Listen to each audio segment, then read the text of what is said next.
Greeley, Colorado. It's a community just about I don't know, about an hour and a half maybe in northeast, of Denver. And they had some hail damage here. Downtown, actually, standing on top of this two-story building, historical. You can see all these buildings here are close together. They're probably, what, more than 100 years old, I'd say. That's a good assumption. You know, they're old buildings. They're old brick buildings. I'm here with Michael Abernathy, Soderbergh, and this is something where I feel like a lot of you guys are just really just focusing on low-hanging fruits, and you're not really willing to dive deep and dig deep down to the next layer, so to speak, no pun intended. But we're standing on top of this roof, and what you're seeing is elastomeric coating, right? And it's old, and it's coming apart. It's waterlogged. It's, you know, it's coming up. It's bubbling up. And then down here we've got some skylights, and we've got old, you can see like the natural brick with the painted, some of it, parapet walls, some more skylights here, and then another layer or another level down there, which is basically the same stuff, right? And you can see up on the ACs and some of the soft metal here that there was plenty of hail here, smaller hail, but it was here, right? And so, you know, I just wanted to show there was hail here, but you can see over here, hail here. If you look at the surface of this elastomeric coating, you can see small hits all the way throughout. So it has the damage. I think a lot of folks are just going to come in here and say, well, it needs to be recoated, and they need to pay to have it recoated. Here's a good impression there. But it's not just recoated, and this is why you really need to start focusing on those building codes. It's not just recoated, because you cannot recover a roof or lay over, if you will, with any kind of a surface material that has water-soaked underlayment or any kind of water-soaked roof covering, right? Another thing, you can only have one roof covering system. So otherwise you have to go all the way down to the deck, and if the deck is wet, it has to be replaced because you have to have a solid nailable sheathing, right? And I think a lot of you guys know that, but that comes from the IBC, the International Building Code.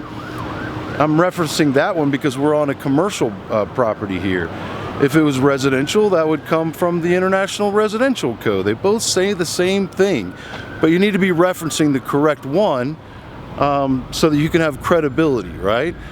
But then after that, once you have opened up that wet deck, okay, now you've exposed the roof cavity. So now you have to bring the roof cavity up to code. They're gonna get me. So now you have to bring that roof cavity up to code where it concerns the energy, the R values. And that is not the International Building Code. It's not the International Residential Code. That's the International Energy Conservation Code. So once you've exposed that roof cavity, now you've got to bring the R values of the whole roof system up to code. So to do that, Mike, where are we at? R30?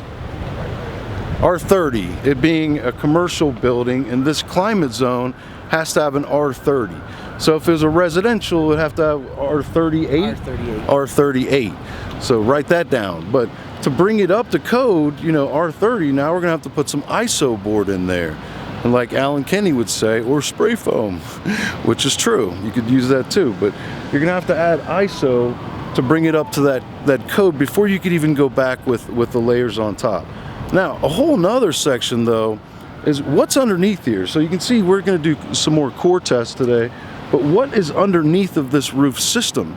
So how many layers are here?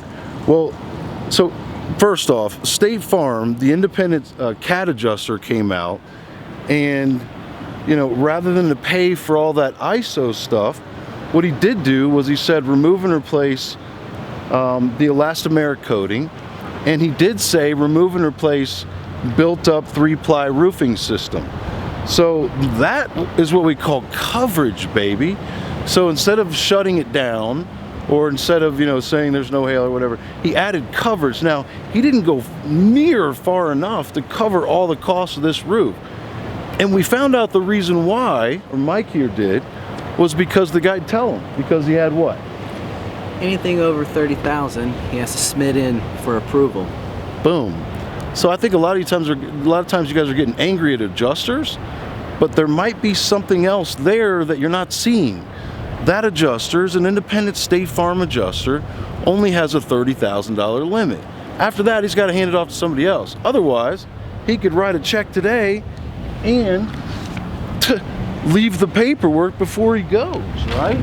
So, he has a $30,000 limit. What do you think it was? He was like, what, 26 something odd dollars, right? So 26,000 some odd change. So it's not near enough to cover this roof system, but now we have the door open, and now we simply just submit a proper, correct estimate that covers everything on this roof and covers the R value situation. And it also addresses all of the other layers that are here. So they have to pay you to remove all of those layers, but I submit to you that if you're a good contractor for your client, you should be including in that estimate all of the layers to replace them, because don't they owe your client the full ACV value anyway, even if they're not going to replace all those layers? Don't they owe them the actual cash value on the upfront payments for those layers? Hey, I would submit to you that they do. I don't get into policy and coverage, but if my client knew those factors, I think they would want me to include those items in the estimate as well. So we're not obviously going to get into any of those with that adjuster. He's just an independent guy. We're going to let him do his thing, write up his estimate, drop off his check, and let him leave. And then guess what? In a few days, after he's paid, he's off of the file. He's gone. So now we just go directly into the inside, and don't just listen to the robots up front. Like, you have to dial through to the actual team. If it's team 66, ask for team 66. If it's team 53, you have to figure out that 2-digit team number that the inside desk adjusters are working on your file. So get that inside desk adjuster team number, and then you enter the first 2 digits of the claim after that. Now you're talking to an inside desk adjuster for a State Farm job like this. So you submit your paperwork in through to State Farm directly into the inside team, and then follow up with an inside desk adjuster to deal with this. I mean, they may send out a re-inspect. They may do that. But now we have our coverage, and then we go from there. So, State Farm could come out and write the sucker up for $200-300 grand, right? That would have been a better scenario, right? But other than that, I can't think of a better scenario, and I can't think of a better way that, Mike knowing that, the guy can only go up to 30,000. There was other damage on the inside, like he covered some of it to open that door too. But there was, hey, overhead and profit is now justified, even, if you had a case that maybe it wasn't, even though I think it still should have been. But as far as other interior damage, the guy didn't even look at that. And that's okay, because we don't want him going above that 30,000. We want the door open now, the coverage applied today, and we got it. Who cares about the check? He submitted the check, he wrote a check, but we got the paperwork, so we have the proof of the coverage. The check is just verification it's covered. It's not going backwards from here. So anyway, just want you to be thinking and digging deeper into these things. And if you made it through this far in the video, good for you. Monday, baby. Keep grinding. Greeley. Trap game, baby. Oh yeah, the trap game. That's it. Mike likes to call that the trap game.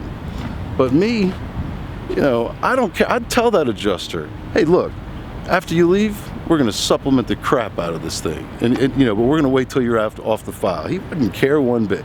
But Mike likes to, get him to pay just a little bit. Open the door. Then he's got him.